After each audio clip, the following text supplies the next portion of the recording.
For the given question, we have the kinetic energies of a planet in an elliptical orbit about the Sun at positions A, B and C are Ka, Kb and Kc respectively. Now, AC is the major axis and SB is the perpendicular to AC at the position of the Sun S as shown in the figure. Then, now we have to find the kinetic energy between them.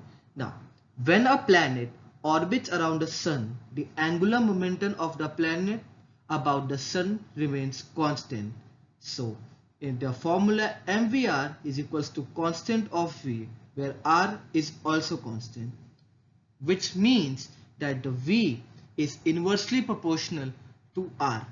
Now, at position A, the distance from the Sun is the least and it is the largest. Hence, the speed of the planet is greatest at C and least greatest at A and least at C. So, the current sequence would be Ka, then Kb, and the last Kc. So, the option 3 is the correct option.